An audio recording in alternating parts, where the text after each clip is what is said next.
My name is Danielle Fanfare, and I launched a private practice where I teach adults to move from confusion to clarity, unearthing who they truly are. And then we develop strategies for bringing the fullness of who you truly are to your work, to your passions, to your relationships, to everything. And that's just not like a lofty idea. It really is an understanding of the value and the power that we all innately have, and deciding how to allocate that power and that value rather than letting others decide for us how strong we are, rather than letting others tell us how valuable they think we are. One thing that I've done is a lot of research around successful entrepreneurship. What do the most successful people do every night before they go to bed? What do they do first thing in the morning when they wake up? You know, all of these articles are very helpful in explaining the habits of successful and effective people. Websites and articles are very effective in helping us understand what successful people do. But they stop short just a little bit, because some of the articles and some of the books that I've read around effectiveness and time management and mirroring what skillful people do, some of these articles fall short of understanding the daily experience of most working people, entrepreneurs or not. Okay?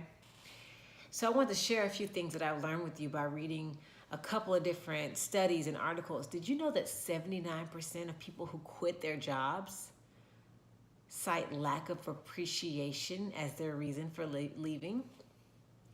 So of all the things to leave your job for, you know, I wasn't making enough money, or I wasn't making enough of a difference, or I was being abused at my job. 79% of why people say they leave when they leave their jobs is they don't feel appreciated, okay? Did you also know that 53% of Americans report being unhappy at their job? Consider that means half of our country is preparing tonight to go to work tomorrow somewhere where they don't want to be, okay? The last thing I want to share with you guys is that when surveyed, many employees said that beyond anything they wanted in terms of what would motivate them to do better, all of them said what would motivate them to do better beyond money, beyond a promotion, beyond any of these things was recognition. That when people are recognized and affirmed, then they are inspired to do their best, okay? So knowing this, I want to stop and just give you an opportunity to be where you are. Every Sunday night, my friend Jamil calls it the Sunday meeting. Every Sunday night, I sit after my daughter goes to bed and I start to prepare her lunch. I try to prepare what my wardrobe will look like for the week. I start to think about my meetings, and somehow I always schedule something on Monday morning, and it always surprises me. So now I'm in the habit of saying, okay, what's on my calendar? Who am I going to be talking to? What are my intentions? What are my goals for this week? Okay? So this is an opportunity for you to think about what you have to do starting tomorrow, whether you're an entrepreneur, whether you are the boss, whether you have a boss, whether you support a boss, whether you're a contractor. What is it that you have to do tomorrow morning? I will tell you that my personal story of vocational history is that I was using my vocation as a place of inquiry about who I was. I was using my job and the people that I worked for and with as sounding boards to inform me about my own value. What used to leave me feeling just filled up ended up leaving me feeling overworked. It ended up leaving me feeling underappreciated and ultimately just pissed off at the end of the day, right? And it's because I was not choosing to intentionally understand the value and the contribution that I made more than I was listening for the opinions and the reactions of other people. And I was using my mistakes and my failures as a running narrative of a you better not do that again. Okay? And so there's a reason why we do that. There's a reason why we focus on the negative. There's a reason why we understand and remember the negative a lot better than we remember the positive things. And I've talked about this in other videos. The reason is because when we experience a mistake, a failure, some kind of pain, some kind of rejection, our instincts, our survival instincts are triggered so that flight or fight instinct is triggered when we experience something that we feel is dangerous to our survival, okay? So a mistake that may cost us our job, trigger. A failure that may cost us our relationship, trigger. Something that may cost us a deal or a project not being successful, trigger. And so when we're triggered in that way, the cortisol and the adrenaline that's naturally occurring when we feel this way heightens our senses, and we have a clear vision, we have clear hearing, we can feel things, sense things, taste things, and smell things with more clarity in that state, which is why we remember the negative a lot better than we remember the positive. Now, science shows that that is what happens when we are experiencing negative emotions. However, when we're feeling loved and supported, when we're feeling cared for, that is our natural state. That joy, that support, that love is our natural state. So we don't remember it as clearly because we feel like that's the way it's supposed to be. And you're absolutely right, it is. Okay? So now that we understand how we process things and what may be informing how clear and vivid certain memories are, now that we understand that we often use mistakes and failures and what Buffer and Ella calls bought sense, that sense that cost you so much you'll never forget it, that lesson that cost you so much you will always remember it. We are so good at remembering those things. I want to encourage us to shift our attention to the positive things, to the ways that we were a contribution, to the ways that our presence was irreplaceable, to the ways that we killed it, to the ways that we know we showed up and we know we made everything better, to the ways that we know we are an asset. I call these our superpowers. Okay? So in a time where people are literally leaving their jobs over appreciation and recognition, tonight for the next 20 minutes, I want to guide you through a practice that begins the journey of cultivating a personal environment of appreciation and self-recognition. And here's why. The more we appreciate ourselves and the more we recognize ourselves, the more we set ourselves up for further success. Does this completely eliminate all the challenges that we're having? No.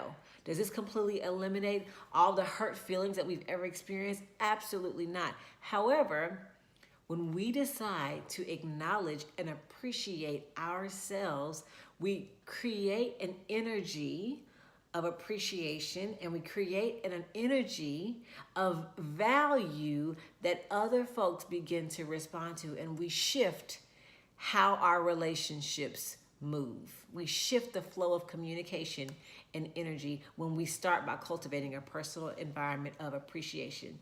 And so while we are going to talk about some like actual practical things to do in order to prepare for our work week or prepare for what's ahead, whatever we have to do tomorrow, I want us to practice preparing our inner environment, our mindset, our emotional space, and our instincts, which are our 3 intelligence centers, so that we can move forward really fully knowing, really fully confidently naming, and preparing to contribute our superpowers, okay? Because here's the thing, when I was allowing my job, when I was allowing my coworkers and my friends, when I was allowing the recognition that I received for the work that I was doing, when I was allowing that stuff to define me, and when I was always coming up short in the eyes of myself and other people, when I was always missing the messages that I thought that I should be receiving, guess what I did? I used that negative narrative to inform myself about my value, and then begin to move at a lower energy of value and started to block opportunities and invitations. I started to ignore emails and invitations. I started to not nurture certain relationships that I know would have been lucrative in terms of my growth in all kinds of ways, because I was using a negative narrative to make decisions. I was using a story about what had happened in order to inform me about what will happen, and I did not grow as much as I could have. These days, I'm naming my superpowers, I'm knowing my superpowers, and my brain is now shifting. My perspective and mindset has shifted, and now I'm looking for opportunities to make myself right. And literally, anytime I go somewhere and open my mouth, I experience a new relationship, a new opportunity, a new way to grow the things that I'm most passionate about doing. And so I want to offer that to you all through a practice. For the next now 18 minutes, I'm going to guide you all through some ways to question and explore, and also a practice for how to know and name and plan to contribute your superpowers, okay? The first thing I want to share with you all is that when we are talking about shifting our mindset, shifting our emotional state, shifting our gut, which is where our actions come from, there's a few things that I think we can do in order to be where we are, accept where we are, and then move in the direction of growth, move in the direction of positive experiences, okay? So the first thing I want to do is I want to encourage you in terms of thinking about our work week, or the work that we have to do. Everybody's work looks different, but as we prepare for the work week, one thing I want you to ask yourself right now is, we understand how our mistakes taught us from last week. We understand how we failed last week. We understand how we could have done a better job last week. We know that. That's easy. But how were we successful last week? In other words, in what way did you kill it last week?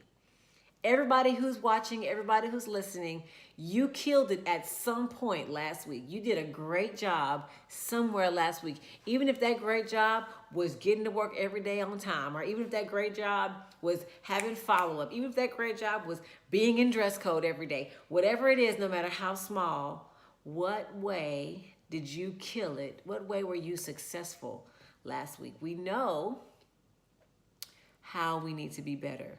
We know the mistakes that we made. We know the feedback that we got. We know the negative experience that has taught us the lesson from last week. We know what we shouldn't have said, or what we shouldn't have done, or what we could have done better. How did you do well last week? How did you do well Monday through Friday? How did you do well on Saturday? How did you do well today? How did you do well? Okay? Take a few minutes and just think about that. How did you do well? Last week, I submitted a proposal that was a huge leap of faith for me. I've submitted a proposal with my, with my heart and my just complete goals clearly in mind. And I laid it all out. That was such a success for me. Submitting the proposal was such a success for me that I was just so energetic after hitting the send button. What did you do last week that was so successful, that was so good? How did you kill it last week? Good job. You killed it. Okay, so second question. How can you continue those successes this week with upcoming projects, upcoming meetings, upcoming events, upcoming opportunities, upcoming time slots? How can you plan to continue that success this week? Okay, now I got pitch fever. So this week, I'm going to send out a couple more proposals just for the hell of it, because I just was like, you know what, that was a good idea. If I got a good idea, then somebody must want it. As talented as I am, if I have an idea, it must be doable, right? And so how can you plan to continue that success this week? Now, what we just did was we decided to just put down all the mistakes that we made. We put down all of the ways that we know we fell short. We put that to the side. We're very good at that. But now we're shifting our focus to how were we successful this week, okay? Now, how can we plan to continue or expand that success this week? Okay? Now, here comes a practical question. What can you do tonight to set yourself up for success tomorrow? This is the practical stuff that shows up in all of the articles and how to be successful the night before. How can you set yourself up for success? Can you make some snacks and put them in your bag tonight? Can you go ahead and find that shirt that you want to wear? Can you find those shoes that you know you want to wear, right? Can you go ahead and charge up all your devices tonight so that you don't get to work with a dead computer? You know, how can you set yourself up for success tonight? Can you check your gas tank? And if you know you don't have any gas, can you plan to get on the road 20 minutes early tomorrow? How can you set yourself up for success? And this is very important to ask because lots of times when we have a mistake the first thing in the morning or the first time we get to work and we experience something that sets us back or makes us late or some wardrobe malfunction, we use that mistake to color our entire day. It's so hard to bounce back from it. When I have gotten to a place and something's wrong with my shirt, or I left my computer charger at home and I'm on red, you know, or if I haven't gotten all the copies, sometimes I get places and I done left my books. I don't have any books to sell. When I experience that mistake, it automatically makes me just kind of shrink a little bit, like, oh. So how can we set ourselves up practically for success tomorrow? If you know you get an attitude when you're hungry, you need to go ahead and put some snacks in that briefcase, that backpack, that purse, the pocket, whatever you got, right? Hydration. How are you setting yourself up for success to be hydrated, right? How are you setting yourself up for success for tomorrow? What can you do tonight to set yourself up for success? The last thing I want to ask you guys is to think about a way that you can invest in yourself before the end of the week. Lots of times that irritation of not being appreciated at work or not receiving the recognition, a lot of times if we cultivate that inner environment by choosing to intentionally invest in ourselves throughout the week, we will stop looking so much at other people's reactions to give us a gauge for how we're doing. We will know innately that we're doing well by investing in ourselves. And it doesn't have to be expensive. It doesn't have to be this grand gesture if that's not where you are with your budget. If you are there in your budget, I definitely recommend you go do whatever you need to do to invest in yourself. How are you investing in yourself? Investing in yourself can look like watching videos on YouTube from your industry. Investing can look like taking a walk outside in a beautiful garden. Investing in yourself can look like going to a yoga class. It can look like doing exactly what you want to do when you want to do it and making yourself happy. Because when you make yourself happy, you will automatically nurture yourself and then your performance will be a reflection of that happiness. Okay? So what can you do to invest in yourself this week? What day and what time are you going to do it and how are you going to make it happen? What will it take to make that happen? Who do you have to talk to? What childcare do you have to arrange? What boo or friend do you have to explain, hey, on Thursday from 8 to 9:30, I'm going to a 90-minute yoga class. I will not be available. I will be driving there at 8 to get set up, and I will not be home until 10. What do you have to do to set yourself up for success? Because knowing that you've invested in yourself, that investment, that date, that time will be the rope that pulls you through the inevitable low points of the week. You'll be like, you know what? It's all good. I'm about to go sweat it out. Or you know what? That's fine. That's cool. I understand that that's something that I need to focus on, and I'm going to process that when I invest in myself on my walk this week. I'm going to process that when I go take myself to dinner at my favorite restaurant this week. Okay? Invest in yourself, because investing in yourself will naturally grow your own capacity for performing better. Okay? Now, I have another practice for you. Those are some questions that I want you to remember and answer when you hang up from this live, and also when you're moving forward. I hope you wrote those down. I can say them again for you. First question is, what are your successes from last week? Second question is, How can you continue those successes this week? What upcoming projects, events, or meetings can you set an intention to expand those successes at this week? Third question is, what can you do tonight to set yourself up for success in the morning? Thinking about things like your clothes, your appetite, fuel. How can you set yourself up for success tonight for tomorrow morning? Last question is, think about one way that you can invest in yourself before the end of the week. What is that way? What day and time will you do it? And what do you need to do? Who do you need to talk to? What do you need to do to make it happen? Okay? So now, what I'm about to share with you guys is a practice. It's called the quick coherence technique. And it is a quick way for us to grow our appreciation, okay? The Heart Math Institute is an organization made up of cardiologists and psychologists, and they study the heart-brain connection, okay? There's a connection between your brain and your heart, okay? In your heart sits these, right at the back, right where your spine is, within your heart are these electrical tissues, and they have electrical function. They sit right there by your spine and use a neural tube to send impulses from your heart up to your brain, to the base of your brain back here. This is how your heart and your brain communicate. This is why when your heart rate grows, starts to palpitate, and you get short of breath, your brain is immediately triggered to start looking for ways to escape, or your body is immediately triggered to start fighting, okay? This is what happens when your brain is seeing certain things. Your brain tells your heart, hey, it's time to start pumping more blood because we about to run, okay? Your heart and your brain are deeply connected. And so this organization has created a technique for us to be in what's called coherence. What is coherence? Coherence is a consistent state. Coherence is when the heart rate is consistent, the blood pressure is consistent. It is a consistent rate of pumping and oxygenation that sets us up for optimal functioning, for optimal learning, for optimal listening, and optimal response. Okay, it's called the quick coherence technique. And what happens is when we engage in the quick coherence technique, our hearts move into a space of coherence, which in the medical field is called appreciation.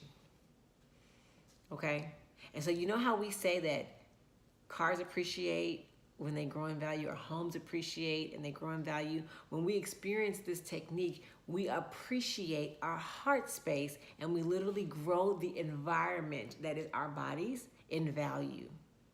When we grow the environment of our bodies in value, we grow the value of our responses, we grow the value of our perspective, we grow the value of our mindset and mentality, and we grow the value of our decisions and our contribution to our spaces.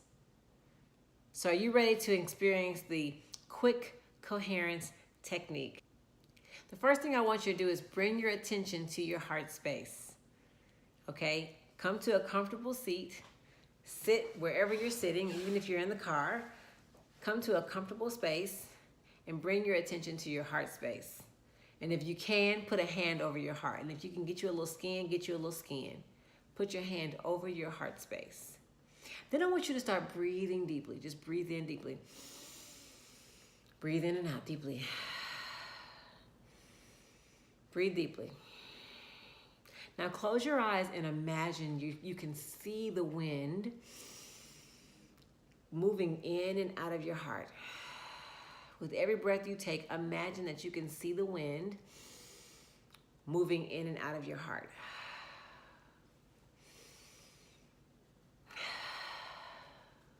Okay? Continue to imagine that wind moving in and out of your heart. Now I want you to reflect on the last time that you felt true appreciation. Still moving that wind in and out of your heart.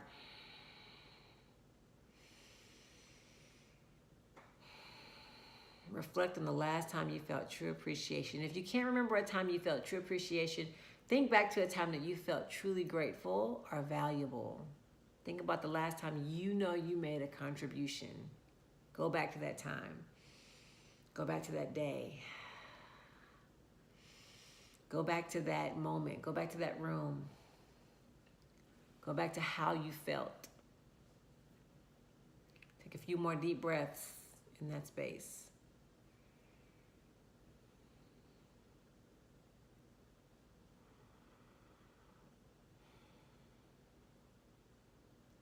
Now, what you may have been able to observe is that while your heart rate did move to a slower pace, that you did not lose consciousness or feel fatigued. Some people, when they experience this technique, say they feel a little more energized. They definitely feel calmer. It's important to understand that coherence is not relaxation, because you know when you're in relaxation, your heart rate can still kind of spike and go up and down. When you're on that beach and you laying on the sandy shores and you hear a bird squawk overhead, you're like, what was that? Okay. Where's my stuff? Okay. Where my people at? Okay, you know. But when you're in coherence, you are at a consistent and normal state of heart rate, blood pressure, and body oxygenation, putting you in the optimal place for decision making, learning, and responding. And so, as we prepare for the week ahead, as we prepare for the conversations that we're going to have, as we prepare for all the ways that we are going to have to say no, as we prepare for all the ways that we are going to have to say yes, as we prepare for all of the ways that we are challenged to make a living for ourselves, challenged to make a difference while we support ourselves, these questions around understanding your superpowers and the quick coherence technique will put you in an optimal learning, listening, and responding position. Okay? And so the quick coherence technique is something that I teach often and share often. These questions are a practice that will be on my blog immediately following our time together. There's a couple of things that I want to share with you. I am beginning on November 1st, the hashtag 40 Days of Superpower. It is a community that I'm beginning that will give us 40 days to daily assess and know and contribute our superpowers. Again, we already know how many mistakes we've made. We already know the lessons that we have to learn from. We're clear on that. That's natural. That's easy for us to do. But we rarely get a chance to sit down and name and know our superpowers. So it takes 40 days to form a new habit, 21 days to break it, and then 20 days to build it back up. And so in that time, we'll be dismantling some incorrect beliefs around how our mistakes define us, and we'll be building up a knowing and a confidence in showing up in our superpowers.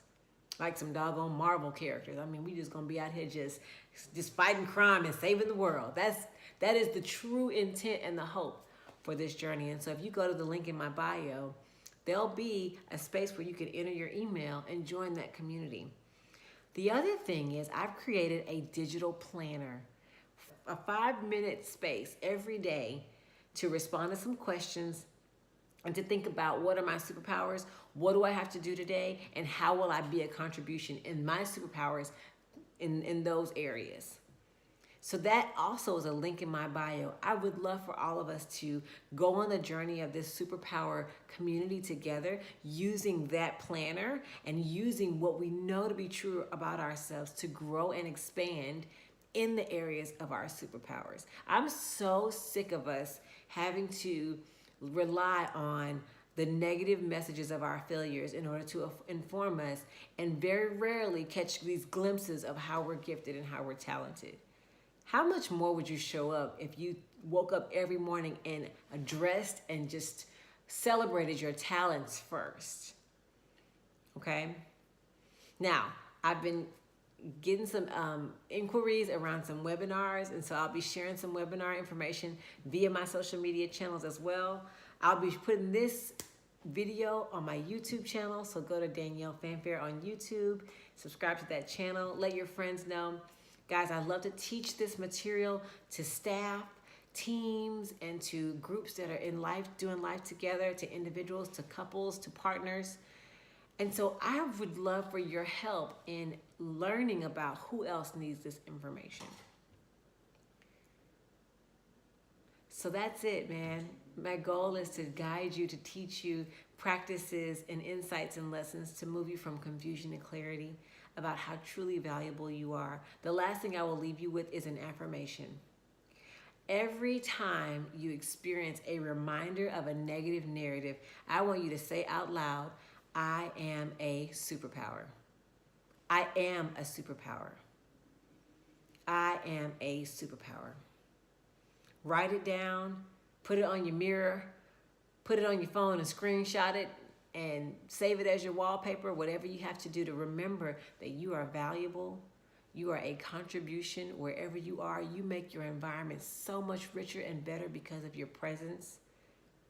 And there is no mistake in the world that can erase or distract from how genuinely important and valuable your superpowers are. So that's it. Thank y'all so much for joining me. I really appreciate your time. I appreciate your interest. So go and do something for yourself that sets you up for success tomorrow and show up fully knowing your superpower.